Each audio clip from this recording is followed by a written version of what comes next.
செந்தில் பாலாஜி தரப்புல என்ன இந்த அமலாக்கத்துறை சார்ஜ் ஷீட் ஃபைல் பண்ணுறதுக்கு முன்னாடி இன்னைக்கு ஃபைல் பண்ணுறதா இருந்தது. செந்தில் பாலாஜி தரப்பில் ஒரு செஷன்ஸ் கோர்ட்டில் நேற்று ஒரு மனு போட்டிருந்தாங்க, தள்ளுபடியாச்சு. என்ன போட்டிருந்தாங்கன்னா, நான் அமலாக்கத்துறை என் மேலே இந்த மாதிரி வழக்கு போட்டிருக்காங்க, பிஎம்எல் ஆக்டில் போட்டிருக்காங்க, அதில் நான் ஜெயிலில் இருக்கேன். இந்த விசாரணைக்கு அனுமதி கிடைக்காதா? இது நடக்காமே இருந்துச்சுன்னா, இதுவும் நடக்கலை, இந்த விசாரணையும் இதுக்கப்புறம் தான் வரும், நான் ஏன் சும்மா ஜெயிலில் இருக்கணும்? பார்லிமெண்ட் எலெக்ஷனில் திமுக மேலே வெறுப்பில் இருக்கிறவங்க, அதிமுக மேலே வெறுப்பில் இருக்கிறவங்க கிட்டத்தட்ட நாம் தமிழர் கட்சிக்கு தான் வாக்குகள் அப்படின்றதுல 10-12% வரைக்கும் பார்லிமெண்ட்டில் கெயின் பண்ணலாம் அப்படின்னு நினச்சிட்டு இருந்தாங்க. இவங்களுடைய சின்னம் விவசாயி சின்னம். எப்படி நாம் தமிழர் கட்சி ஒரு ரெஜிஸ்டர்டு அதுவும் அன்ரெகனைஸ்ட் ரெஜிஸ்டர் பார்ட்டி இருந்தாலும் ஒரு இது கேட்கணுமே, எதுவுமே பண்ணாமல் இந்த சின்னத்தை ஒதுக்கியிருக்காங்க. இது போட்ட பிறகு தான் அவங்களுக்கே தெரியுது, கான்டாக்ட் பண்ணுறாங்க.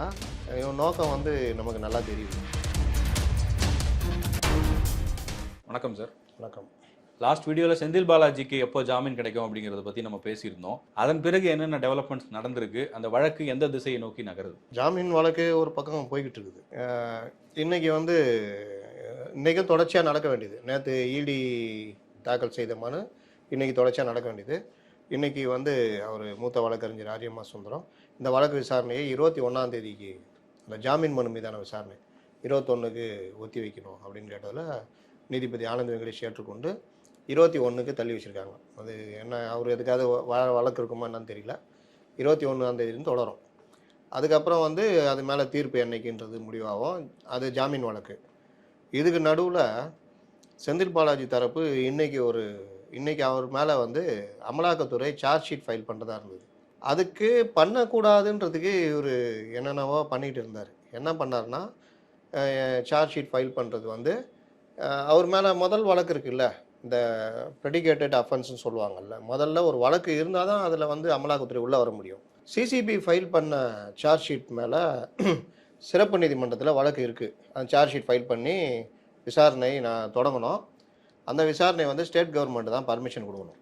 செந்தில் பாலாஜி தரப்பில் என்ன இந்த அமலாக்கத்துறை சார்ஜ் ஷீட் ஃபைல் பண்ணுறதுக்கு முன்னாடி இன்னைக்கு ஃபைல் பண்ணுறதா இருந்தது. செந்தில் பாலாஜி தரப்பில் ஒரு செஷன்ஸ் கோர்ட்டில் நேற்று ஒரு மனு போட்டிருந்தாங்க, தள்ளுபடியாச்சு. என்ன போட்டிருந்தாங்கன்னா, நான் அமலாக்கத்துறை என் மேலே இந்த மாதிரி வழக்கு போட்டிருக்காங்க, பிஎம்எல் ஆக்டில் போட்டிருக்காங்க, அதில் நான் ஜெயிலில் இருக்கேன். நான் என் மேலான இந்த வழக்குடைய மூல வழக்கு செஷன்ஸ் கோர்ட்டில் மத்திய குற்றப்பிரிவால் சிறப்பு நீதிமன்றத்தில் விசாரணையில் இருக்குது. நான் குற்றமற்றவன். அந்த விசாரணையில் நான் குற்றமற்றவன் அப்படின்னு வந்துடுச்சுன்னா, இவ்வளோ நாள் நான் அந்த பிஎம்எல் ஆக்டில் இருக்கிறது வீணாக நான் ஜெயிலில் இருந்த மாதிரி கணக்காயிடும். அதனால் அந்த விசாரணை தொடங்கி நடந்து முடிந்த பிறகு அதில் வரதை வச்சு பிஎம்எல்ஏ ஆக்டில் அமலாக்கத்துறை விசாரணை தொடங்கட்டும், அதுவரை அந்த விசாரணைக்கு தடை விதிக்கணும் அப்படின்னு செஷன்ஸில் கேட்டிருந்தாப்புல முடியாதுன்னு தள்ளுபடி பண்ணிட்டாங்க. அதனால் இன்றைக்கி அமலாக்கத்துறை அதில் ஏன் இந்த வழக்கு அவர் போட்டிருந்தார் அப்படின்னா, செஷன்ஸ் நீதிமன்றத்தில் ஏற்கனவே மத்திய குற்றப்பிரிவு போலீஸாரால் இவர் மேலே அந்த ஜாப் ராக்கெட் அந்த வழக்கு இருக்குல்ல, அது ஏற்கனவே விசாரணையில் இருக்குல்ல, அதுக்கு விசாரணைக்கு அனுமதி கொடுக்கணுன்னா ஸ்டேட் கவர்மெண்ட் கொடுத்தா தான் விசாரணையை தொடங்கும். இவர் அந்த விசாரணைலாம் முடிந்த பிறகு சார்ஜ் ஷீட் ஃபைல் பண்ண சொல்லுங்கள் அமலாக்கத்துறைன்னு சொன்னால், இந்த விசாரணை ஸ்டேட் கவர்மெண்ட் அனுமதியே கொடுக்கலன்னா இந்த விசாரணையே நடக்காது. இந்த விசாரணைலாம் நடந்து முடிந்து தான் இவர் மேலே இந்த வழக்கு விசாரணையை தொடங்கணும் அப்படின்னு நீதிமன்றம் அனுமதி கொடுத்துருச்சுன்னா, இந்த விசாரணைக்கு அனுமதி கிடைக்காதா?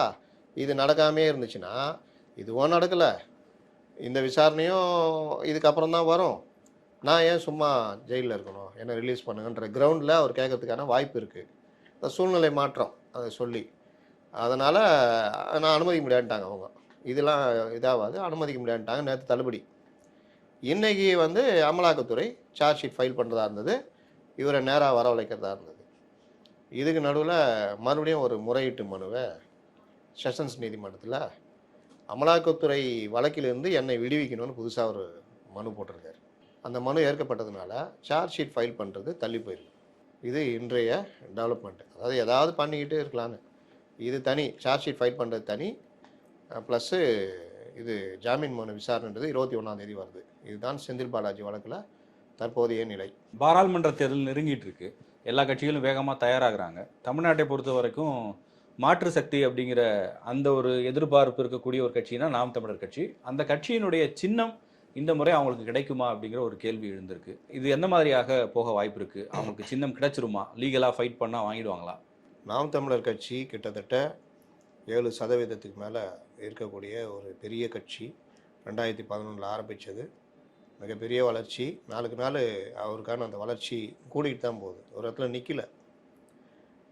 8% நோக்கி நெருங்கி நிற்கிற டைமில் பார்லிமெண்ட் எலெக்ஷனில் திமுக மேலே வெறுப்பில் இருக்கிறவங்க, அதிமுக மேலே வெறுப்பில் இருக்கிறவங்க கிட்டத்தட்ட நாம் தமிழர் கட்சிக்கு தான் வாக்குகள் அப்படின்ற நிலைமையில் 10லேருந்து 12% வரைக்கும் பார்லிமெண்ட்டில் கெயின் பண்ணலாம் அப்படின்னு நினச்சிட்டு இருந்தாங்க.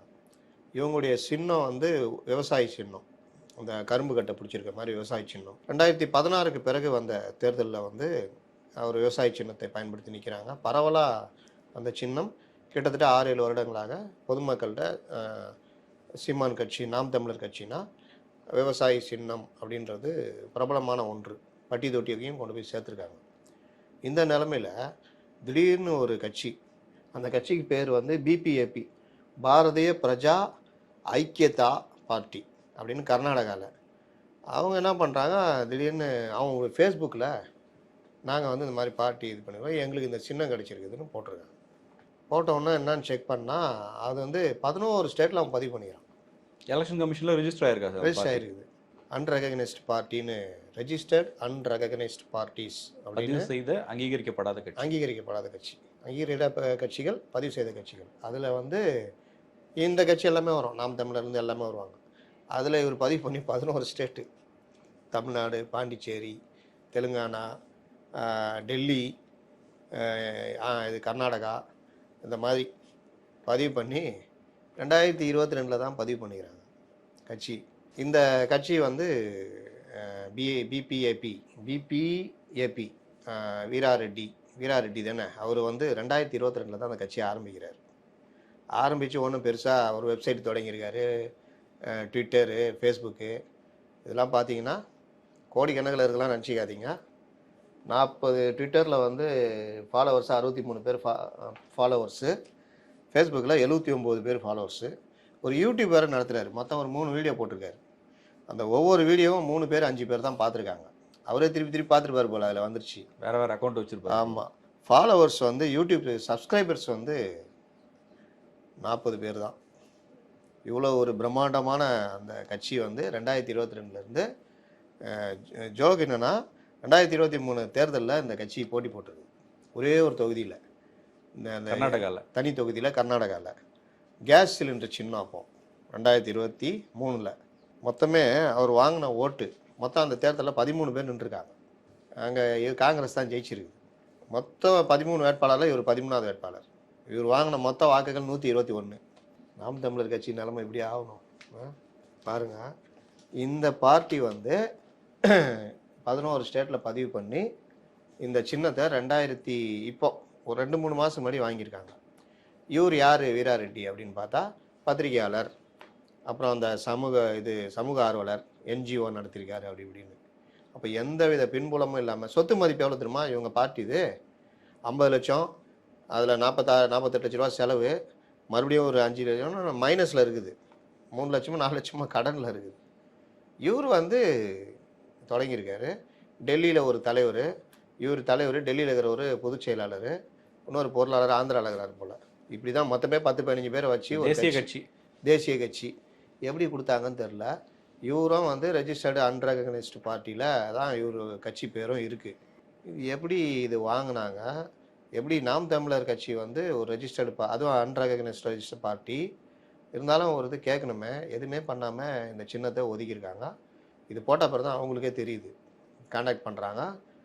இவன் நோக்கம் வந்து நமக்கு நல்லா தெரியுது, இந்த நாம் தமிழர் கட்சியுடைய சின்னத்தை முடக்கணும் அப்படின்னு. அதாவது அவங்க கொஞ்சம் தெளிவாக உஷாராக இருந்திருக்கணும். இந்த சின்னத்தை வந்து இந்த மாதிரி 4 கூட பைசா பெறாத ஒரு கட்சி பண்ணுறாங்கன்னா, அப்போ இவங்க பின்னணியில் யார் இருக்கா, என்ன சக்தி இருக்குது நமக்கு தெரியாது. அது அவங்க தான் விசாரித்து தெரிஞ்சுக்கணும். அப்போ இவங்க வந்து இந்த சின்னத்தை வந்து ஒரு என்ஓசி ஏதாவது வாங்கி கூட ஏதாவது பண்ணலாம். அதுக்கும் இவங்க ஒத்து வரலன்னு நினைக்கிறேன். அதனால் அப்போ கோர்ட்டு தான் போனோம். கோர்ட்டு வந்து இந்த தேர்தலுக்குள்ளே முடிவெடுக்காது. அப்போ இவங்க நோக்கம் நிறைவேறுதா? பார்லிமெண்ட் எலெக்ஷனுக்குள்ளே நாம் தமிழர் கட்சி அதோடைய விவசாய சின்னத்தில் போட்டியிடாமல் தடுப்பது அப்படின்றது வந்து கிட்டத்தட்ட நடக்கிறதுக்கான வாய்ப்பு இருக்குது. இல்லை இந்த குறுகிய காலத்துக்குள்ளே ஏதாவது ஒரு சம்பவம் நடந்து ஏதாவது சமாதானமோ ஏதோ ஒரு வகையில் சின்னத்தை வாங்கினாங்கன்னா அதுக்கான வாய்ப்புகள் ரொம்ப கம்மி அப்படின்றது தான் நடைமுறை. அதனால் என்னன்றது பார்ப்போம்.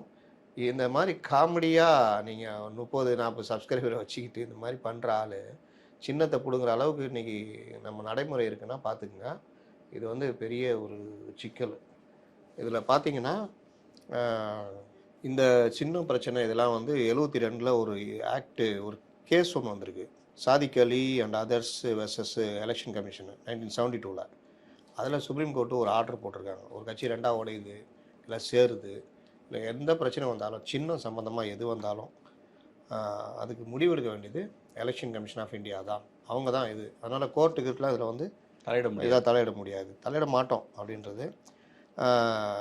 இந்த election commission reservation allotted order 1968 அது பிரகாரம் என்னென்னா எலெக்ஷன் கமிஷன் தான் கட்சி பேர் சின்னம் இதை பற்றிலாம் முடிவெடுக்கும் அப்படின்றது தான் இது. சில சமயம் சின்னம் இல்லாமல் போவாங்க. இந்த திடீர்னு இந்த ஞாபகம் இருக்குதா, குக்கர் சின்னம் இந்த பரிசு யாரா பிரச்சனை அப்போ வந்து வேணுன்னு என்ன பண்ணுவாங்க, அடுத்த தேர்தல் வரும்போது ஒருத்தர் வேணுன்னே போய் குக்கர் சின்னம் எனக்கு வேணும்னு போட்டுருவார். ஒரு 10 பேர் போட்டுருவாங்க. அப்போது நீங்கள் தான் போன தடவை நின்று குக்கர் சின்னத்தில் வந்திருக்கீங்க, ஆனால் நீங்கள் அங்கீகரிக்கப்படாத கட்சி வேறு, ஆனால் சின்னம் கிடச்சா ஓரளவுக்கு இதாகுன்றப்போ இந்த மாதிரி போட்டால் என்ன ஆகும்? அப்போ பிரச்சனை வரும்போது குலுக்கல் முறையில் போட்டு எடுப்பாங்க. அதில் தான் அவருக்கு மிஸ் ஆச்சுன்னு நினைக்கிறேன்ல, பரிசு போட்டி சின்னம் அதை வந்துச்சு. அப்போ வாக்குகள் குறைஞ்சது பாருங்கள் அந்த இது. அதுக்கும் வந்து இந்த மாதிரி பிரச்சனை வந்தால் குலுக்கல் முறையில் தான் அப்படின்னு. இந்த மாதிரி ரெஜிஸ்டர்டு அன்ரெகனைஸ்டு பார்ட்டிஸ் இருந்ததுன்னா அவங்களுக்கு வந்து 10% அந்த கட்சி வந்து அதாவது இப்போ 50 சீட்டுன்னா 5 சீட்டில் போட்டிடணும். அப்படி இருந்தால் தான் ரெகனைஸ்டு பார்ட்டி. 20 சீட்டு இருந்தால் 2 சீட்டு போட்டிடணும் அப்படின்றது தான். இப்போ வந்து எப்படி பிரிக்கிறாங்க தேர்தல் ஆணையம் அப்படின்னு பார்த்தா நேஷ்னல் பார்ட்டின்னு இன்றைக்கி எடுத்துக்கிட்டால் இவங்க தான் இருக்காங்க. யார்? ஃபஸ்ட்டு இது பிஜேபி, காங்கிரஸ், சிபிஎம், சிபிஐ கூட இல்லை. அப்புறம் மேகாலயாவில் ஒரு கட்சி இருக்குது, இவங்க தான். அப்புறம் இவங்க பகுஜன் சமாஜ் பார்ட்டி, ஆம் ஆத்மி, இவங்க தான் nationalise party. Aam Aadmi, BSP, BJP, CPIM, Indian National Congress, என்பிபின்னு மேகாலயாவில் ஒரு கட்சி. அவன் பக்கத்தில் சின்ன சின்ன மாநிலத்தில் ஏதோ போட்டு நேஷ்னல் பார்ட்டியாக இருக்காப்புல. ரெஜிஸ்டர்டு ரெகனைஸ்டு பார்ட்டி, அங்கீகரிக்கப்பட்ட பதிவு செய்யப்பட்ட கட்சிகள் அப்படின்னு பார்த்தா ஏடிஎம்கே, டிஎம்கே, டிஎம்டிகே, சிபிஐ 4 கட்சிகள் தமிழ்நாட்டில் இருக்குது. மற்ற மாநிலங்களில் அந்த மாதிரி ரொம்ப கட்சிகள் இருக்கும். இதில் வந்து ரெஜிஸ்டர்ட் அன்ரெகனைஸ்டு பார்ட்டிஸ் அதில் தான் இவங்க எல்லாருமே வராங்க. யார் வரா? எம்டிஎம்கே, எம்என்எம்கே, என்டிகே, நாம் தமிழர் கட்சி, மனிதநேய மக்கள் கட்சி, மனிதநேய ஜனநாயக கட்சி, பாட்டாளி மக்கள் கட்சி, தமிழ் மாநில காங்கிரஸ், விசிகே, பிபிஏபி இவங்கெல்லாம் வராங்க. அப்போது இந்த நிலமை தான் இன்றைக்கி இருக்கிற நிலமை. இவர் எல்லாமே ஒரே ரெஜிஸ்டர்டு அன்ரெகனைஸ்ட் பார்ட்டியில் வரதுனால இந்த சின்ன பிரச்சனையில் அவங்களுக்கு தூக்கி கொடுத்துட்டாங்க அப்படின்றதான் நடைமுறை. அதனால் சட்ட போராட்டம் போதோ இல்லை எப்படி போகிறாங்களோ எப்படி போனாலும் தேர்தல் ஆணையம் தான் முடிவு பண்ணணும். ஆனால் இப்போ என்ன கேள்வி வருதுன்னா, இயல்பாக சில நேரங்கள் இந்த மாதிரி நடந்துடும். வேற ஒரு மாநிலத்தில் இருக்கவங்க ஒரு கட்சி பதிவு பண்ணுறாங்க, அலாட்மெண்ட் போயிருக்கலாம். ஆனால் இதில் இயல்பாக நடந்ததா இல்லை திட்டமிட்டு இப்படியான ஒரு நகர்வு முன்னெடுக்கப்பட்டிருக்கா? 2023 கேஸ் சிலிண்டர் சின்னத்தில் நின்றுருக்காங்க. ஒரே ஒரு தொகுதி, அதுவும் 131 ஓட்டு வாங்கியிருக்காப்புல. 13வது இடம், 133 ஓட்டு.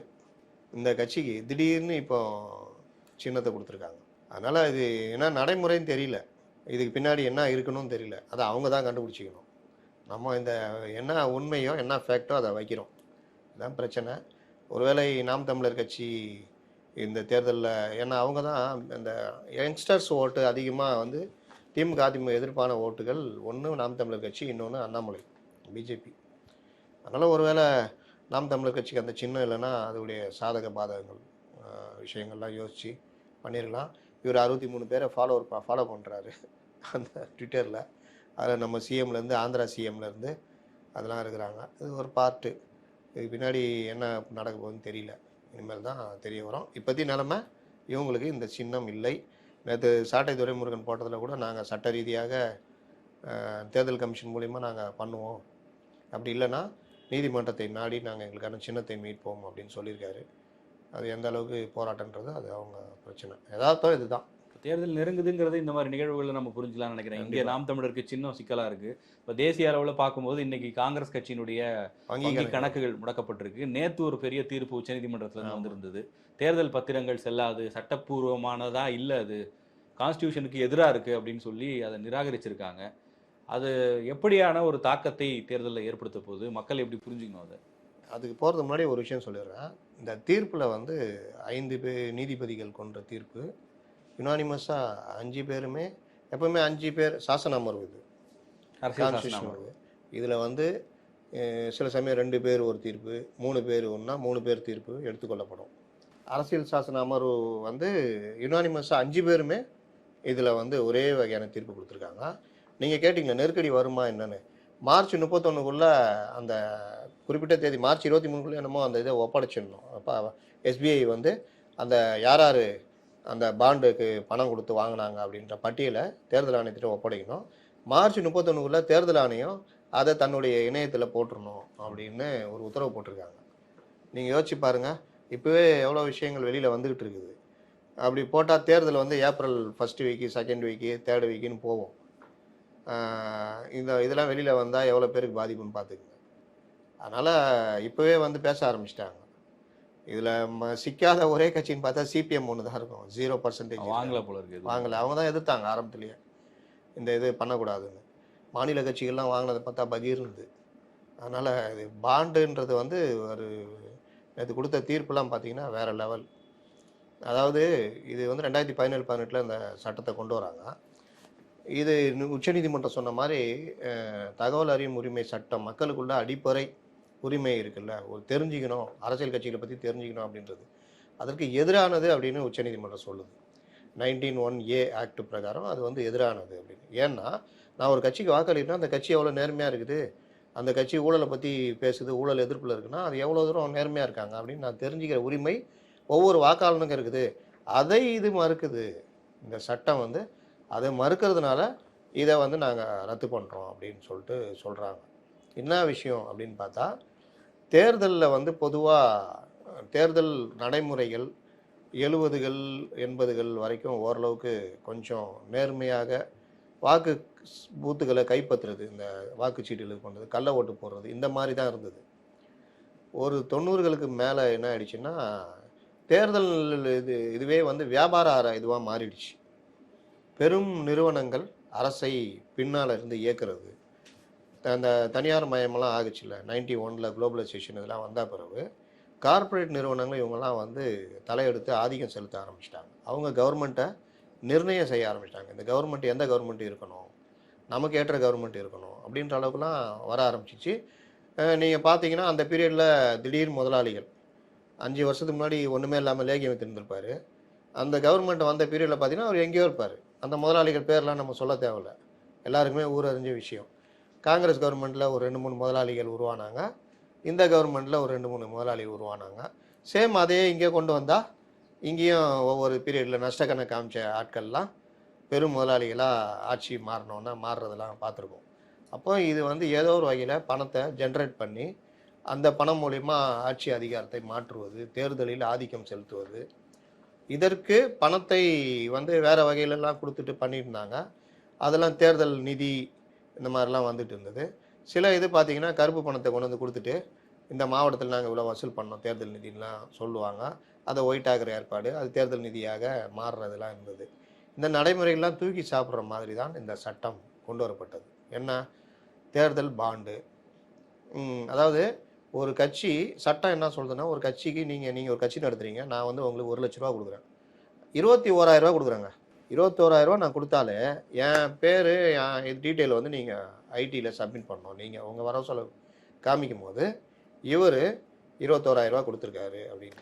19,000 ரூபா கொடுக்குறேன், இல்லை 19,999 ரூபா கொடுக்கணும், நீ காட்ட தேவையில்லை. 20,000 ரூபாய்க்கு மேலே காமிக்கணும். இந்த சட்டத்தில் என்ன சொல்கிறாங்கன்னா அது எதுவுமே கிடையாது. தேர்தல் பாண்டு எஸ்பிஐயில் நீங்கள் வாங்கிக்கலாம். நான் வந்து நீங்கள் நீங்கள் ஒரு கட்சி, நான் வந்து பெரிய முதலாளி, நீங்கள் ஆட்சிக்கு வந்தீங்கன்னா நான் பல விஷயங்களில் டெண்டர் எடுக்கிறதுலேருந்து பல இதில் நான் வந்து பண்ண முடியும். நான் என்ன பண்ணுறேன், ஒரு பாண்டு ஒரு 10 கோடி ரூபாய்க்கு தேர்தல் பாண்டு நான் வாங்கி உங்களுக்கு நான் கொடுத்துட்றேன். நீங்கள் அதை 15 நாளுக்குள்ளே மாற்றிக்கணும். மாற்றலைன்னா அந்த பணம் பிஎம் கேர்ஸ் போயிடும். அது நான் மாற்றாமல் இருப்பீங்க. இது ஒரு நடைமுறை. அப்போது நான் வந்து உங்களுக்கு இது பண்ணுறேன். இந்த பணம் எப்படி வந்துச்சு நீங்கள் எங்கேயுமே கணக்கு காட்ட தேவையில்லை. ஆர்டிஐயில் போட்டு கேட்டாலும் சொல்ல தேவையில்லை. இந்த பணத்தை நான் கொடுக்குறேன்ல, என்னுடைய விவரத்தையும் வெளியிட தேவையில்லை. அப்போ யாருக்கோ எங்கேருந்தோ வந்துச்சு, பாண்டு வந்துச்சு, நாங்கள் வாங்கினோம், இது பண்ணோம், அந்த கணக்கையும் வெளியிட தேவையில்லை. இது அப்பட்டமாக ஊழலுக்கு வழிவகுக்கிற விஷயமா இல்லையா? அப்பட்டமாக ஆட்சியில் இருக்க கட்சிகளை இப்போ நீங்கள் பார்த்தீங்கன்னா, ஒருத்தர் கட்சி தொடங்குறாருன்னா இன்றைக்கி ரேஞ்சுக்கு 2000 கோடி 3000 கோடி பண்ணால் தான் மாநில தேர்தலே வெல்ல முடியும். அவ்வளோ பெரிய காஸ்ட்லி பிரச்சனையாக மாறி போச்சு. கடந்த லாஸ்ட்டு 10 ஆண்டுகளில் பார்த்தீங்கன்னா தேர்தல் அரசியல்ன்றது வேறு மாதிரி. ஆனால் தேர்தலில் என்ன சொல்கிறாங்க, ஒரு வேட்பாளர் இவ்வளோ தான் செலவு பண்ணோன்னு. அந்த மாதிரி பார்த்தா சிபிஎம் சிபிஐ வேட்பாளர் தான் இருப்பாங்கன்னு நினைக்கிறேன். இல்லாட்டி புது கட்சி துகுடா கட்சிங்க தான் இருக்கும். மற்றபடி வந்து ஒரு நாள் செலவே நீங்கள் ஒரு வேட்பாளருடைய மொத்த செலவு அடங்கிடும். அதை மறைக்கிறதுக்கு பல வகையில் பண்ணுவாங்க. பிளாக் மணி உள்ளே வரும், நேரடி கணக்குகள், மறைமுகமாக செலவு. இதை கண்காணிக்கிறது தான் தேர்தல் கண்காணிப்பாளர்கள் அப்படின்னு போட்டு நீங்கள் அதுக்கு அவங்க இதை எடுத்துக்கிட்டே இருப்பாங்க. போஸ்டர் ஓட்டுறீங்கன்னா இப்போ அதுக்கும் நீங்கள் வந்து ஒவ்வொன்றும் வரவு செலவு ஒப்படைச்சிக்கிட்டே இருக்கணும். அந்த ஒப்படைச்சிட்டே இருக்கும்போது நீங்கள் அதுக்குன்னு கண்காணிப்பாளர் இருப்பார், அவர் ரெஜிஸ்டர் பண்ணிட்டே வருவார். அதில் கூடுதலானாலும் உங்களுக்கு சிக்கல் வரும். இது ஒரு பார்ட்டு. இது இல்லாமல் கண்காணிப்பாளர்கள், வரவு செலவு கண்காணிப்பாளர்கள், அந்த கண்காணிப்பாளர், இந்த கண்காணிப்பாளர்னு போடுவாங்க. பார்வையாளர்கள் மேல் அவங்களாம் என்ன பண்ணுவாங்க, நீங்கள் என்ன செலவு பண்ணுறீங்க, அவங்க ஒரு தனியாக ஒரு கணக்கு போடுவாங்க. நீங்கள் திடீர்னு ஒரு ரேலி நடத்துகிறீங்க, அதுக்கு 500 ரூபா கொடுத்து ஒரு 2 லட்சம் பேர் திரட்டுறீங்கன்னா கணக்கு போட்டுக்கோங்க. அப்போ இவங்க பேர் வர்றாங்களே, எப்படி வர்றாங்க, அவங்களுக்கு நீங்கள் பார்த்தீங்கன்னா தொப்பி எல்லாம் போட்டு இது பண்ணுறீங்கன்னா அது என்ன கணக்கு. இப்போ வெளியிலேருந்து அந்த வேட்பாளருக்கு எவ்வளோ தூரம் ஒருத்தர் செலவு பண்ணலாம், வேட்பாளரே சொந்தமாக எவ்வளோ செலவு பண்ணலாம், போஸ்ட் அடிக்கிறது, மற்ற செலவுகள், இப்போ சமூக வலைதளங்களில் இந்த இது விளம்பரம் கேம்பெயின் எல்லாமே இந்த கணக்குள்ளே வரும். ஆனால் அந்த கணக்குள்ளே வந்து அதெல்லாம் வந்து முறையாக பண்ணுமானா, மிகப்பெரிய தேர்தல் நடக்கும்போது அதிகாரிகளும் யார் எண்ணிக்கையில் கம்மியாக இருப்பாங்க, ரொம்ப கம்மி. ரெண்டாவது, நேற்று வரைக்கும் இவங்களுக்கு ரெவன்யூ டிபார்ட்மெண்ட்லேயும் அதில் இருப்பாங்க. அவங்க வந்து பெரிய வீரர்களாக மாறிட முடியுமா? ரெண்டாவது, தேர்தல் அதிகாரி யார்? மாவட்ட ஆட்சியர். அது மாவட்ட ஆட்சியர் நேற்று வரைக்கும் இவங்களுக்குள்ள கீழே உள்ள அதிகாரிகள். அதில் ஒருத்தர் 2 பேர் இருப்பாங்க, எல்லாரும் இருப்பாங்களா? அப்போ இந்த மாதிரி விஷயங்கள்லாம் மீறி தான் கண்ணுக்கு தெரிஞ்சு எல்லாருக்குமே தெரியுது. ரெண்டாவது, இதை எதிர்பார்க்குற, இதை போய் கேட்டுக்கிட்டு இருக்கிற, பார்த்துக்கிட்டு இருக்கிறவங்க எல்லாருக்குமே தெரியும். ஒரு வீட்டுக்கு நம்ம வீட்டையே தேடி கொண்டு வந்து எனக்கெல்லாம் கொண்டு வந்து இந்த மாதிரி வந்து நிற்கிறாங்க, கவரோடு தான் நிற்கிறாங்க. அப்புறமா நான் சொன்ன பத்திரிகை துறையில், ஐயோ சாரி சார், இது பண்ணுறேன் சார் அப்படின்னு சொல்லி போயிட்டாங்க. அப்போது நம்ம வாங்கி வச்சுக்கிட்டா எல்லாருமே அனுமதிக்கிறோம் ஏதோ ஒரு வகையில். இன்னும் இது எப்படி ஆயிடுச்சு, எனக்கு ஏன்டா அவனாடா 2000 ரூபா கொடுக்குறான், நீ இன்னும் 1000 ரூபா கொடுக்குற அப்படின்னு வேறு கோவம் வேறு வருது. அவன் 2000 ரூபா கொடுக்குறான், நீ 1000 ரூபா கொடுக்குற, நீ ஏன் கொடுக்கல, நீ இன்னும் 500 ரூபா கொடுக்குற. இந்த கோவமே மக்கள்கிட்ட வருது. இதுலேயும் சில அரசியல் கட்சி தலைவர்கள் என்ன சொல்கிறாங்க, கொடுத்தா வாங்கிக்கிங்க, ஓட்டை நீங்கள் தீர்மானிங்க. ஏன்னா அவன் கொள்ளடிச்சு சேர்த்து வச்ச பணத்தை தான் அவங்களுக்கு கொடுக்குறான். விஜயகாந்த் தான் பேசுவார்ல, கொடுத்தா வாங்கிக்கிங்க, நீங்கள் வந்து யாருக்கு போடணுமோ நீங்கள் தீர்மானிங்க, கொடுத்தவனுக்கே போடணுன்னு அவசியம் கிடையாதுன்னு. அது மாதிரி பல தலைவர்கள் பேசியிருக்காங்க. அப்போது இந்த பணம் வந்து எல்லாருக்குமே தெரியும், நம்ம எல்லாருக்குமே. அப்போ ஒருத்தர் ஒரு வேட்பாளர் இப்போ சாதாரணமாக இப்போ பார்த்தீங்களா, ரொம்ப சாதாரணமாக இன்டர்வியூஸில் இதில் கூட்டணி ப்ளஸ்ஸு அன்றைக்கி கூட வைகோ வாய விட்டார், நான் எவ்வளோ தொகுதிகள் எவ்வளோ செலவுக்கு பணன்றதை பற்றிலாம் பேசலை, சும்மா பார்த்துட்டு போவாந்தோன்னாரு. இந்த மாதிரி பல கூட்டணிகள் பேசும்போது இத்தனை போட்டிகள், இத்தனை சீட்டு, இத்தனை போட்டிகள், இப்படிலாம் சிலர் வாய் திறந்த இத்தனை கோடிகள் இவருக்கு அப்படின்னு செலவுக்கு பணம் இப்படிலாம் வந்துடுச்சா? இது இல்லாமல் நீங்கள் ஒரு வேட்பாளர் நிற்கிறாருன்னா சின்ன சின்ன கட்சிகள்லாம் வருவாங்க, அவங்களுக்கெல்லாம் பணத்தை கொடுத்து போய் பிரச்சாரம் பண்ணுது. அப்போது நீங்கள் சாதாரணமாக யாரோ ஒருத்தர் சுயேட்சை வேட்பாளர் யாரோ பதிவு பண்ணியிருந்தார், நீங்கள் வேட்பாளராக நீங்கள் ஒரு நாளைக்கு சும்மா டீ கடையில் உட்காந்து ஒரு டீ சாப்பிட்டா கூட 10,000 ரூபா நீங்கள் ஒரு நாளைக்கு டெய்லி பண்ணி ஆகணும் அப்படின்னு. அப்போது ஒரு மாதம்னா 30 நாள்னா ஒரு நாளைக்கு 10,000 ரூபான்னா கணக்கு போட்டுங்க. இந்த செலவே இப்படி இது இல்லாமல் போஸ்ட்டு அது இது தொண்டர் சாப்பாடு அது எங்கேயோ போயிடும். அப்போது இது எல்லாருக்குமே தெரியும். பணம் உள்ளவன் தான் ஜெயிக்க முடியும் அப்படின்னு. பணம் உள்ளவன் தான் ஜெயிக்க முடியுன்றதை தாண்டி பணம் உள்ள கட்சி தான் ஜெயிக்க முடியும்.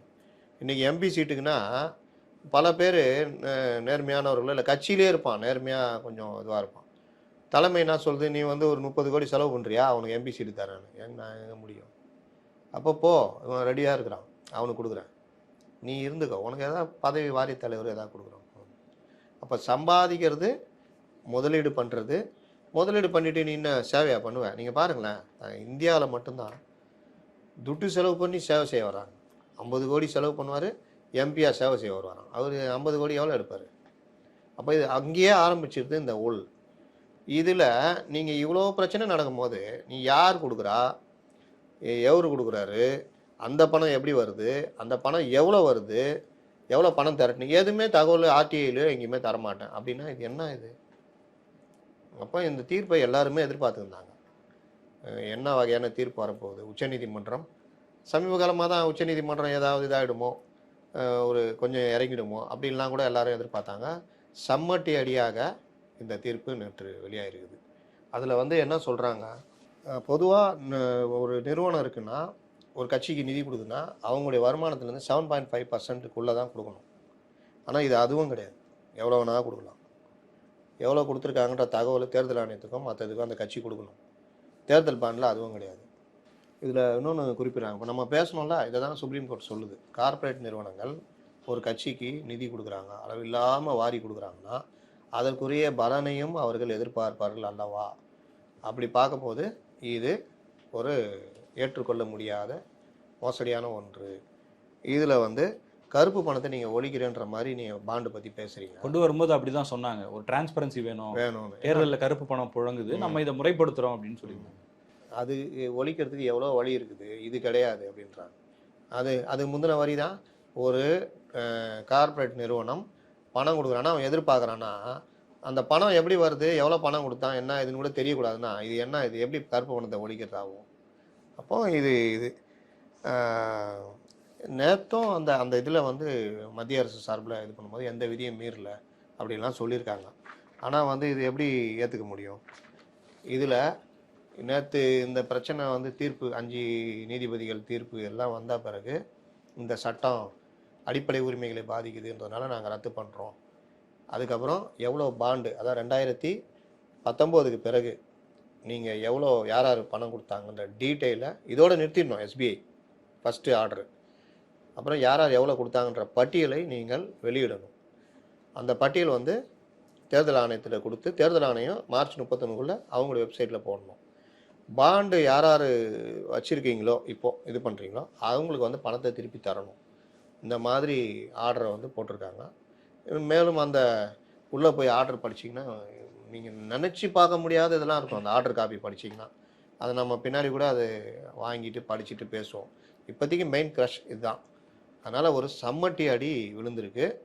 இதில் என்னமோ நீதி வென்றது, நேர்மை வென்றதுன்னு பேசுகிறவங்க கூட 400 சில்லரை கோடி 500 கோடிலாம் வாங்கியிருக்காங்க. அந்த பணம் வரவில் அதிகமாக யார் கெயின் ஆனாங்க அப்படின்னு பார்த்தா, donation through electoral bonds as percentage of total donation, மொத்த டொனேஷனில் இவங்களுடைய எலக்ட்ரல் பாண்டில் பிஜேபி 52%, காங்கிரஸ் 63%, டிஎம்சி தமிழ் மாநில காங்கிரஸ் இல்லை, திரிணாமுல் காங்கிரஸ் அவங்க 93%, டிஎம்கே 90%, பிஜு ஜனதாதள் அவன் அடிச்சு நவுத்திக்கிறாங்க, அவங்க 90%, டிஆர்எஸ் தெலுங்கானா ராஷ்ட்ரிய சமிதி அது வந்து 80%, ஒய்எஸ்ஆர் காங்கிரஸ் 72%. இதில் பார்த்தீங்கன்னா காங்கிரஸ் வந்து அது பிஜேபி 52%னா அமௌண்ட்டு வந்து அந்த பர்சன்டேஜில் வந்து கம்மியாக இருந்தாலும் டோட்டலாக அவங்க வாங்குகிற நிதியில் உள்ள பர்சன்டேஜ் தான் இது. வாங்கக்கூடிய மொத்த நிதியில் 52% தேர்தல் பாண்டில் வருது. அப்படி மீதி இருக்க 48 வேறு இது. அதனால் 52% வந்து தொகை கம்மி, 90% டிஎம்கே வாங்கி தொகை அதிகம்லாம் இல்லை. அவங்களுடைய நிதி மொத்த நிதி வரவில் தேர்தல் பாண்டாக வாங்கப்பட்டது 52% பிஜேபி, டிஎம்கே 90%, காங்கிரஸ் வந்து 61%. இப்படி இதில் பிஜேபி வாங்கினதா தகவல் வந்தது வந்து 5271 கோடி டோட்டல். 19, 20, 22, 23 இந்த மாதிரி அந்த ஸ்கீம் இன்ட்ரடியூஸ் பண்ணதுலேருந்து இப்போ வரைக்கும் 23க்கு அப்புறம் 19க்கு அப்புறம் 5271 கோடி அப்படின்னு அந்த இதில் பட்டியலில் இருக்குது. காங்கிரஸ் வந்து 952 கோடி. பர்சன்டேஜ் ஜாஸ்தி இருந்தாலும் அவங்களுடைய மொத்த வருமானத்தில் கம்மியாக இருந்திருக்கும். அந்த கம்மியான வருமானத்தில் 61%னா 951 கோடி. திமுக 431 கோடி அப்படின்றாங்க. ஆனால் இன்னொரு பட்டியலில் வந்து 600 சில்லற கோடின்னு காமிக்கிறாங்க. எது உண்மைன்னு அது தேர்தல் இதில் வரும்போது தான் தெரியும். அதனால் இதெல்லாம் நம்ம வந்து இப்போதைக்கு இந்த இருக்கிற பட்டியல்களை வச்சு தான் உறுதியான கணக்குன்றது மார்ச் 31 வரும்போது தான் தெரியும். ஆனாலும் சமூக வலைதளங்களில் மெயின் ஸ்ட்ரீம் மீடியாக்களில் வர்றது அடிப்படையில் பார்த்தா திமுக 431 கோடி, அதிமுக வெறும் 6 கோடி தாங்க. அதான் எங்களுக்கு எதுவும் அது மாதிரிலாம் வரலங்க அப்படின்னு எடப்பாடி ஆமாம் சொல்கிறாரு. டிஆர்எஸ் கட்சி வந்து 383 கோடி, தெலுங்கு தேசம் 112 கோடி, ஒய்எஸ்ஆர் காங்கிரஸ் 330 கோடி, பிஜு ஜனதாதளம் 622 கோடி. சைலண்ட்டாக காரியம் சாதிச்சுன்னுக்கிறார் அவர். யாரையும் பகை இல்லை, யாரும் எதிர்ப்பு இல்லைன்ட்டு ஆட்சி நவுத்திட்டு இருக்காரு. இது ஒரு பார்ட்டு.